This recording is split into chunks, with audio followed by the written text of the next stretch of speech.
ஊடகங்களின் பார்வையில் இன்று வெளியாகிய நாளிதழ்களில் உள்ள முக்கிய செய்திகளின் கண்ணோட்டம்.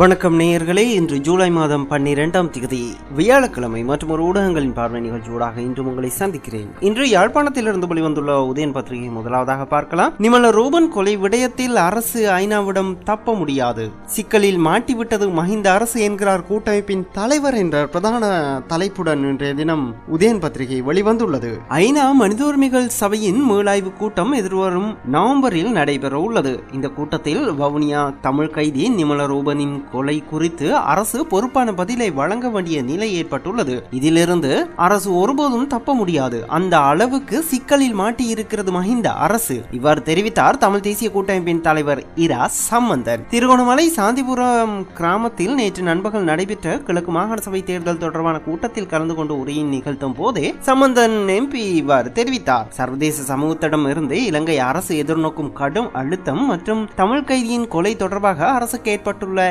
இக்கட்டு நிலைமை குறித்து சம்பந்தன் தனது உரையில் விளக்கினார். இது குறித்து அவர் மேலும் கூறுகையில், இனியும் சர்வதேச சமூகத்தை ஏமாற்ற முடியாது என்பது இலங்கை அரசுக்கு நன்றாக தெரியும். சர்வதேச சமூகத்திடமிருந்து தப்பித்துக் கொள்ள முடியாத நிலைக்குள் இலங்கை அரசு சிக்கியுள்ளது. இந்த நிலையில் கிழக்கு மாகாண சபை தேர்தலை முன்கூட்டியே நடத்தி கிழக்கு மக்கள் தம்மோடு தான் இருக்கின்றனர் என்று காட்டி சர்வதேச சமூகத்தை ஏமாற்றலாம் என்றும் அதன் மூலம் சர்வதேச அழுத்தங்களில் இருந்து விடுபடலாம் என்றும் மஹிந்த ராஜபக்ச அரசு நினைக்கிறது. ஐநா மனித உரிமைகள் சபையின் தீர்மானம் மற்றும் ஐநா நிபுணர் குழு அறிக்கை ஆகியன குறித்தும் கட்டாயமாக பதிலளிக்க வேண்டிய காலம் இலங்கை அரசுக்கு வந்து கொண்டிருக்கிறது. இதிலிருந்து இலங்கை அரசு தப்ப முடியாத நிலை ஏற்பட்டுள்ளது. சரியான நடவடிக்கைகளை அரசு எடுக்காவிடின் பாரதூரமான விளைவுகள் ஏற்படும். இந்தியாவின் பாதுகாப்பு செயலாளர் சிவசங்கர் மேனன் அண்மையில் கொழும்பு வந்து ஜனாதிபதி மஹிந்த ராஜபக்சவையும் அவரது 2 சகோதரர்களையும் சந்தித்து பேச்சு நடத்தியுள்ளார். பாரதூரமான விளக்கம் ஒன்றை அவர்களுக்கு மேனன் வழங்கியுள்ளார். தரப்பட்ட உறுதிமொழிகளை விரைவில் நிறைவேற்ற வேண்டும், இல்லாவிடின்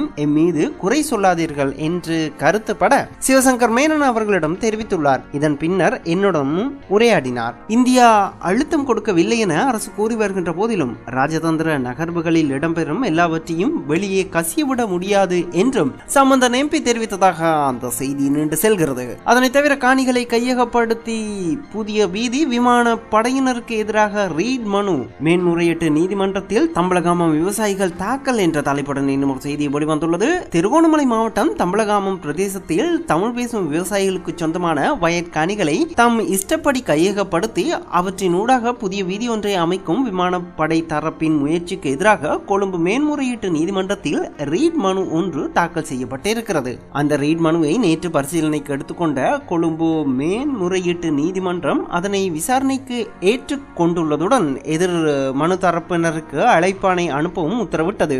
மேற்படி பகுதியில் அமைந்துள்ள விமானப்படையினரின் தளம் ஒன்றை கொழும்பு திருகோணமலை பிரதான வீதியுடன் இணைக்கும் வகையில் இந்த புதிய வீதி அமைப்பு பணி முன்னெடுக்கப்பட்டிருப்பதாகவும் இதற்காக பொதுமக்களின் பெருமளவு வயற்காணிகளை எந்தவித சட்ட முறைமைகளும் மற்ற முறையில் கையகப்படுத்தி வேலைகள் ஆரம்பிக்கப்பட்டுள்ளன என்றும் மனுதாரர்கள் தனது மனுவில் தெரிவித்துள்ளனர். வயல் உரிமையாளர்களுக்கு உரிய அறிவித்தல் எதுவும் தரப்படவில்லை, அவர்களின் கருத்துக்கள் செவிமடுக்கப்படவில்லை, காணி சுவீகரிப்புக்கான சட்ட நடவடிக்கைகளோ நட்டஈடு வழங்கல் ஏற்பாடு மேற்கொள்ளப்படவில்லை. மேலும் இவ்வாறு வயற்காணிகளுக்கு நடுவே மண் நிரப்பி வீதியை அமைத்தால் பெருமளவு வயற்காணிகள் வெள்ளம் தேங்கி அழியும் நிலை உருவாகும். சுற்றுச்சூழல் சட்ட விதிகளும் பின்பற்றப்படாமல் இவ்வாறு நடவடிக்கைகள் அதிகாரிகளினால் தம் இஷ்டப்படி முன்னெடுக்கப்படுவதாகவும் விவசாயிகள் தமது மனுவில் சுட்டிக்காட்டியுள்ளதாக அந்த செய்தியும் நீண்டு செல்கிறது. இதனை தவிர இலங்கைக்கு எதிராக இந்தியா வாக்களித்ததை ஏற்க முடியாது, இந்துவிடம் அடித்து கூறினார் ஜனாதிபதி என்ற தலைப்பில் இன்னும் ஒரு செய்தி வெளிவந்துள்ளது. 2009ஆம் ஆண்டு ஐநாவிடம் வழங்கிய உறுதிமொழிகளை கொழும்பு நிறைவேற்ற தவறிவிட்டது என கூறி ஜெனீவாவில் இலங்கைக்கு எதிராக இந்தியா வாக்களித்ததை ஏற்றுக்கொள்ள முடியாது. இவ்வாறு திட்டவட்டமாக தெரிவித்தார் ஜனாதிபதி மஹிந்த ராஜபக்ச. இந்தியாவிலிருந்து வெளியாகும் ஆங்கில நாளிதழான இந்துவுக்கு அலரி மாளிகையில் வைத்து வழங்கிய செவ்வியிலேயே ஜனாதிபதி மேற்கண்டவாறு தெரிவித்துள்ளார். அத்துடன் ஜனாதிபதி மஹிந்த ராஜபக்ச தமது 13வது திட்ட சட்டத்திற்கு மேலாக என்ற வாக்குறுதிக்கு முதன்முறையாக விளக்கம் அளித்துள்ளார். மேலதிக என்ற பதத்திற்கு செனட் சபை உருவாக்கம் என்பதை பொருளாகும் என்றும் அவர் இந்தியாவிற்கு வழங்கியுள்ள பேட்டியில் வியாக்கியானம் அளித்துள்ளார். 13வது திருத்த சட்டத்திற்கு மேலாக என்றே நான் கூறினேன். அண்மையில் என்னை சந்தித்த இந்திய தேசிய பாதுகாப்பு ஆலோசகர் சிவசங்கர் மேனன் மேலதிகமாக என்ற பதம் செனட் சபை உருவாக்கத்தையா சுட்டிக்காட்டுகிறது என வினவினார். நானும் ஆம் என்றே பதிலளித்தேன் என்றும் ஜனாதிபதி பேட்டியில் குறிப்பிட்டுள்ளார். செனட் சபை உருவாக்கம் மிக அவசியம். அதேபோல இன பிரச்சனைக்கு நாடாளுமன்றம் மூலம் தீர்வு காண வேண்டியதும் அதிமுக்கியமாகும். இத்தீர்வை பொறுத்தமட்டில் நாடாளுமன்ற தெளிவுக்குழு முக்கியத்துவம் பெறுகிறது என்றும் ஜனாதிபதி மஹிந்த ராஜபக்ச தெளிவுபடுத்தியுள்ளதாக அந்த செய்தியும் நீண்டு செல்கிறது. இதனை தவிர யாழ் குடாநாட்டில் 50 பேருக்கு ஒரு படையினரே புது கணக்கு போடுகிறார் ராணுவ தளபதி என்ற தலைப்பில் இன்னும் ஒரு செய்தி வெளியிடப்பட்டுள்ளது. யாழ் குடாநாட்டில் 50 பேருக்கு ஒரு படையினர் என்ற வீதத்திலே இந்த பகுதியில் படையினர் நிலை கொண்டுள்ளதாக ஸ்ரீலங்காவின் ராணுவ தளபதி லெப்டினன்ட் ஜெனரல் ஜகத் ஜெயசூரிய தெரிவித்துள்ளார். யாழ் குடாநாட்டு மக்களின் பாதுகாப்பு மற்றும் சமூக தேவைகளுக்காக 10,000 படையினர் நிலை கொண்டுள்ளனர். குடாநாட்டின் சனத்தொகைக்கு ஈடாக படையினர் நிலை கொண்டுள்ளனர் என்று முன்வைக்கப்படும் குற்றச்சாட்டுகளில் எவ்வித உண்மையும் இல்லை. அண்மையில் இந்தியாவிலிருந்து உண்மைக்கு புறம்பான தகவல் ஒன்று வெளியாகியது. அதாவது யாழ்ப்பாணத்தில் 5 பொதுமக்களுக்கு ஒரு ராணுவம் என்ற வீதத்தில் ராணுவம் அந்த பிரதேசங்களில் குவிக்கப்பட்டுள்ளதாக சுட்டிக்காட்டப்பட்டிருந்தது. இதனை ராணுவ தளபதி என்ற வகையில் முற்றாக நிராகரிக்கிறேன். யாழ்ப்பாணத்தில் தற்போது 5 லட்சம் பொதுமக்கள் வாழ்கின்றனர் எனவும் யுத்த காலத்தில் அதிக அளவு படையினர் நிலை கொண்டிருந்த போதிலும் தற்போது 10,000 படையினராக அந்த எண்ணிக்கை குறைக்கப்பட்டுள்ளதாகவும் ஜெகத் ஜெயசூரிய தெரிவித்துள்ளார். அதேபோன்று படை முகாம்களின் எண்ணிக்கையும் பெருமளவில் குறைக்கப்பட்டுள்ளது. அந்த பிரதேசங்களில் பாரிய அபிவிருத்தி பணிகள் முன்னெடுக்கப்பட்டு வருகின்றமையினால் படையினரின் உதவி இன்றியமையாததாக உள்ளது. அந்த பகுதிகளில் வாழ்கின்ற பொதுமக்கள் படையினரை ஒருபோதும் வெளியேற்றுமாறு கூறவில்லை. அவர்கள் படையினரின் உதவிகளை தொடர்ந்து பெற்றுக்கொள்ள விரும்புகின்றனர் எனவும் ராணுவ தளபதி ஜெகத் ஜெயசூரிய தெரிவித்ததாக அந்த செய்தியும் நீண்டு செல்கிறது. அத்துடன் கிழக்கில் அரசுடன் இணையாது வேறு வழி பற்றி சிந்தியுங்கள். முஸ்லிம் காங்கிரசிற்கு முஸ்லிம் தலைவர்கள் ஆலோசனை என்ற தலைப்பில் இன்னும் ஒரு செய்தி வெளியிடப்பட்டுள்ளது. கிழக்கு மாகாண சபை தேர்தலில் முஸ்லிம் காங்கிரஸ் அரசுடன் இணைந்து போட்டியிடுவதற்கு முஸ்லிம் தலைவர்களும் கல்விமான்களும் கடும் எதிர்ப்பை வெளியிட்டுள்ளதாக தெரிய வருகிறது. தேர்தலில் அரசுடன் இணைந்து போட்டியிடும் எண்ணத்தை முஸ்லிம் காங்கிரஸ் முற்று முழுதாக கைவிட வேண்டும் எனவும் தேவை ஏற்படின் தமிழ் தேசிய கூட்டமைப்புடன் இணைந்து போட்டியிடுவது குறித்து அதன் தலைவர்களுடன் பேச்சு நடத்துமாறும் முஸ்லிம் மத தலைவர்களும் கல்விமான்களும் முஸ்லிம் காங்கிரசின் தலைமை பீடத்திடம் வலியுறுத்தி இருப்பதாக தெரிய வருகிறது. கிழக்கு மாகாண சபை தேர்தலில் அரசுடன் இணைந்து போட்டியிடுவதா இல்லையா என்பது குறித்து அதன் தலைமை பீடம் இதுவரை எவ்வித முடிவை மேற்கொள்ளவில்லை என கூறப்படுகிறது. இந்த நிலையிலே அரசுடன் இணைந்து தேர்தலில் போட்டியிடுவதற்கு கடும் எதிர்ப்பு வெளியிடப்பட்டுள்ளது. கிழக்கில் முஸ்லிம்களுக்கான அபிவிருத்தி திட்டங்கள் எதனையும் அரசு பெரிதாக மேற்கொள்ளவில்லை. இதனால் அரசுக்கு தொடர்ந்து முட்டு கொடுத்து கொண்டிருப்பதில் பயன் எதுவும் இல்லை என முஸ்லிம் காங்கிரசின் தலைமை பீடத்திடம் முஸ்லிம் மத தலைவர்களும் கல்விமான்களும் சுட்டிக்காட்டியுள்ளதாக அந்த செய்தியும் நீண்டு செல்கிறது. அடுத்ததாக நாம் இன்றைய தினம் வெளிவந்துள்ள திவ இன பத்திரிகையை எடுத்துக்கொள்ளலாம். அதன் இன்றைய பிரதான தலைப்புச் செய்தியாக අභ්‍යාචන අධිකරණයේදී තීන්දුව දැඩිවේ රොයල් පාක් නඩුවේ විත්තිකරුට මරණ දඬුවම சிறதடுவமாக் அகோசிக்கர மரண தண்டுவமாக் நியம கல பழமு அத்தாவ என்ற பிரதான தலைப்புடன் இன்றைய திவ இன பத்திரிகை வெளிவந்துள்ளது. மேன்முறையீட்டு நீதிமன்றத்தில் தண்டனை அதிகரிக்கப்பட்டது. ராயல் பாக் கொலை வழக்கின் குற்றவாளிக்கு மரண தண்டனை, ஆயுள் தண்டனை ரத்து செய்யப்பட்டு மரண தண்டனையாக தண்டனை உயர்த்தப்பட்ட முதல் சந்தர்ப்பம் இது என இன்றைய பிரதான தலைப்புச் செய்தியை திவ இன பத்திரிகை வெளியிட்டுள்ளது.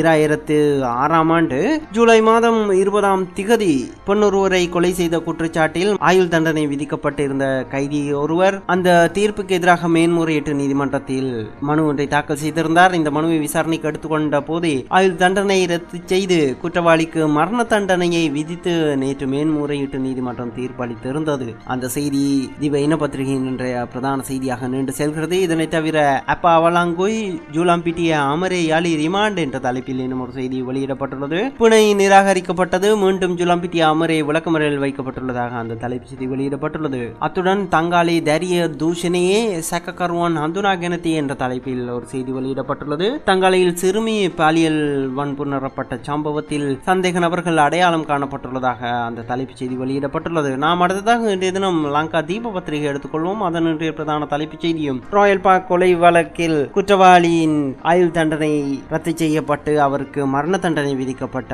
செய்தியை இன்றைய பிரதான செய்தியாக லங்கா தீப பத்திரிகையும் வெளியிட்டுள்ளது. அத்துடன் சந்தானி சமூகைக்கு நெகனிහිරට එනවාද නැද්ද முஸ்லிம் காங்கிரசின் අවබෝධතා ලියවිල්ලා අවසන් தீர்ணே ஹெட்ட என்ற தலைப்பில் இன்னும் ஒரு செய்தி வெளியிடப்பட்டுள்ளது. கிழக்கு மாகாண சபையில் ஆளும் கூட்டமைப்புடன் இணைந்து முஸ்லிம் காங்கிரஸ் போட்டியிடுமா, இறுதி தீர்மானம் நாளை என்ற தலைப்பில் தலைப்பில் அந்த செய்தி வெளியிடப்பட்டுள்ளது. அதனை தவிர நாம் இன்றைய தினம் வெளிவந்துள்ள டெய்லி மிரர் பத்திரிகையை பார்க்கலாம். டெய்லி மிரரின் இன்றைய முக்கிய செய்தியும் ராயல் பார்க் கொலை வழக்கில் குற்றவாளிக்கு மரண தண்டனை விதிக்கப்பட்ட செய்தியை இன்றைய பிரதான செய்தியாக டெய்லி மிரர் வெளியிட்டுள்ளது. அத்துடன் army to share it's post war experience என்ற தலைப்பில் இன்னும் ஒரு செய்தி வெளியிடப்பட்டுள்ளது. போர் அனுபவங்களை இலங்கை ராணுவம் பகிர்ந்து கொள்வதாக அந்த தலைப்பு செய்தி வெளியிடப்பட்டுள்ளது. அதனை தவிர அமரே ரிமாண்டட் என்ற தலைப்பில் இன்னும் ஒரு செய்தியும் Vimal has 35 vehicles SCC unions என்ற தலைப்பில் இன்னும் ஒரு செய்தியும் வெளியிடப்பட்டுள்ளது. அமைச்சர் விமல் வீரவங்சவிற்கு சொந்தமான 35 வாகனங்கள் இருப்பதாக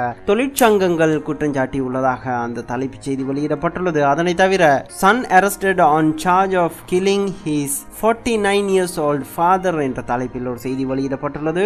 49 வயது தந்தையை கொலை செய்த குற்றச்சாட்டில் மகன் கைது செய்யப்பட்டுள்ளதாக அந்த தலைப்பு செய்தி வெளியிடப்பட்டுள்ளது. நாம் அடுத்ததாக இன்றைய தினம் தமிழகத்திலிருந்து வெளிவந்துள்ள தினமலர் பத்திரிகையை பார்க்கலாம். அதன் இன்றைய பிரதான செய்தி மழுப்பல் நடுத்தர மக்களை கிண்டல் செய்யவில்லை என்கிறார் சிதம்பரம். பாஜக சமாஜ்வாதி கட்சிகள் உட்பட நாடு முழுவதும் கடும் விமர்சனம் என்ற தலைப்பில் இன்றைய தினமலர் பத்திரிகை வெளிவந்துள்ளது.